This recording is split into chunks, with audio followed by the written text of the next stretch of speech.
Bom, vou ler para vocês definição de ciência pura. Ciência pura, parte da ciência que descreve os mais básicos objetos, relações entre eles e as leis que os governam. As ciências puras fazem contraste com as ciências aplicadas, que são caracterizadas pelo conhecimento básico que desenvolvem. Então, olha só. Quando você analisa os conceitos e pensar é analisar conceitos, pensar é comparar conceitos, é refletir sobre as coisas que a gente usa no dia a dia para ver quais são as consequências que isso vai acabar, as consequências objetivas e subjetivas que isso gera. Quando eu digo que existe uma coisa chamada ciência pura, qual é o antônimo de pura? Impura. Então, as pessoas que se dedicam a resolver problemas de maneira mais operacionais estão sendo chamados de impuros. E a ciência pura virou uma espécie assim de sala que as pessoas entram e aí botam uma espécie assim de cadeado na porta com segurança. E aí você fala, o que eles estão fazendo lá dentro? Olha, querido, não enche o saco não, porque lá é ciência pura. Ninguém pode entrar, ninguém pode saber, porque aquele pessoal lá é puro. E você é impuro. Você não vai entrar lá dentro para saber o que eles estão fazendo. Deixa eles lá. E eles ficam se autorregulando, analisando as próprias coisas e vão fazendo coisas e ninguém fica sabendo. Essa é a crise que a ciência está passando. Eu estava outra vez fazendo lá o resumo cast com o Gustavo, e aí ele estava usando a palavra prática como sinônimo de operacional. E aí tem essa frase que eu botei no artigo, né? Não existe nada mais prático de que uma boa teoria. Olha só que interessante a frase dele. Quando ele fala não existe nada mais prático do que uma boa teoria, ele está substituindo prático por... Ele está tirando o sinônimo de operacional e colocando prático como sinônimo de eficaz. Não existe nada mais eficaz do que uma boa teoria, porque é da teoria que vem o operacional. E toda vez que eu faço uma palestra, que eu faço um curso e alguém usa a palavra prática, eu falo, não usa essa palavra prática, usa operacional. Porque essa confusão é enorme. E quando você questiona um conceito, a pessoa, eu nunca tinha parado para pensar nisso. Por quê?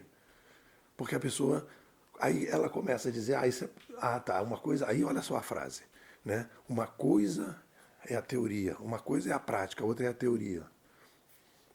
Não, uma coisa é o operacional e a outra coisa é o pensamento sobre o operacional. Com certeza são duas coisas. E o meu pensamento pode ser eficaz, pode ser prático, ou não. Vai melhorar ou não vai melhorar a forma de resolver problemas. Então a gente tem uma tradição, a gente desenvolveu uma tradição de briga entre essas duas coisas. E aí a gente tem uma espécie de filosofia-fobia. Porque quando a gente começa a fazer determinadas conversas mais abstratas, que as pessoas têm mais dificuldade, as pessoas jogam essa casca de banana no meio. Não, isso aí eu gosto das coisas mais práticas. Como assim? Coisas mais práticas. Você não tem um operacional? Então o seu operacional precisa de uma bússola. Então se você vai fazer, por exemplo, tomar decisões na área de negócios, você tem que discutir para onde o mundo está indo. Quais são as macro tendências no futuro? Quais são essas macro tendências?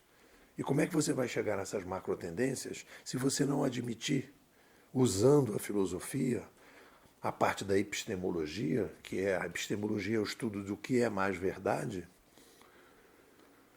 para você poder resolver o impasse que a gente tem. A gente está vivendo uma crise da filosofia social. O que é isso, né? Filosofia social é a base para todos os setores da sociedade que estudam a sociedade humana. Educação, direito, administração, negócios, educação. Todas começam com a filosofia social. quem é o ser humano e como é que ele caminha ao longo da jornada. Temos um problema, uma anomalia, Thomas Kuhn. Temos uma anomalia das ciências sociais. A forma como nós pensamos o ser humano, as explicações que nós tínhamos sobre o ser humano não estão mais funcionando. Elas precisam de uma revisão profunda, porque os fatos estão mostrando que as coisas não eram como a gente pensava. As mídias têm um papel muito grande na história e os historiadores desconsideram as mídias. Os historiadores desconsideram o aumento populacional como um fenômeno de uma tecnoespécie. E os historiadores desconhecem que de tempos em tempos a gente faz uma revolução da sobrevivência sempre na direção da descentralização. Como é que se chega nisso? Fazendo as revisões filosóficas na essência do ser humano. Marshall McLuhan. Somos uma tecnoespécie. Isso é filosofia. Fundamental para entender um novo cenário. Mas aí a gente tem a filosofia-fobia. Não, isso não é prático. Isso não me ajuda a nada. Vamos aqui resolver o problema. Tá, mas vai resolver o problema? Mas se sua empresa está afundando, se a gente está indo para a uberização, se a gente está indo para a blockchainização, e se você não está fazendo nada, não está criando uma área separada para fazer alguma coisa, não está criando aquele, né, o navio não está botando barquinhos para fazer. Agora, esses barquinhos as pessoas botam, vamos fazer uma bimodalidade, vamos criar áreas separadas para a gente fazer desenvolvimento. Tá, mas para que direção essas áreas separadas vão colocar? E aí a gente aqui desenvolveu o edifício do pensamento. Depois de longo e tenebroso inverno, a gente foi falando, cara, não é pura e aplicada essa dicotomia, né? Uma coisa é a prática, outra coisa é a teoria. Não, é integrada. Então nós temos essa definição que eu coloquei aqui no meu artigo. A filosofia é um ambiente de reflexão e diálogo dedicado a analisar problemas mais abstratos que nos permite tomar decisões de mais longo prazo. Então a filosofia, ela permite que a gente tome decisões de longo prazo. Aí depois você tem as teorias, a partir das visões das essências, depois você tem a metodologia, você tem o operacional e você tem a revisão. São 5 etapas. A revisão é o quê? A revisão do operacional, dependendo do problema, ou da metodologia, ou da teoria, ou da filosofia. E aí você fica tranquilo, subindo e descendo. É só pegar o elevador, a escada, sem problema nenhum. Não tem problema rever as coisas. E aí a gente, então, sai desse impasse que a gente tem hoje entre ciência pura e ciência aplicada e teoria e prática, teoria e operacional. São falsas dicotomias que estão atrapalhando, que a gente precisa rever. É isso. O que vocês dizem?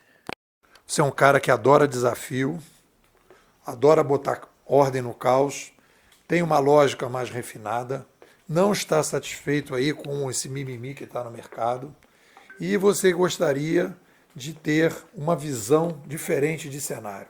Mais que isso, você precisa se entender, saber que você é uma pessoa especial, saber que você é uma pessoa diferenciada e que você precisa estar junto de outros inquietos que nem você. A nossa escola teve, durante os primeiros 3 anos, um estudo profundo sobre o cenário digital. Nós estamos vivendo uma revolução da sobrevivência, você precisa entender isso, e depois você precisa entender o que é um inquieto inovador, qual é o seu papel nessa revolução e como é que você pode encontrar mais tranquilidade, menos ansiedade, mais felicidade nesse teu jeito meio estabanado, meio preocupado, meio querendo resolver as coisas e você não consegue se encontrar. Vem aqui para a escola que a gente vai te ajudar. 21 99 608 6422. Vou repetir. 21 99 608 6422. Depois eu sou inquieto, quero entender tudo isso, quero entender esse cenário e eu, para isso, quero ser bimodal.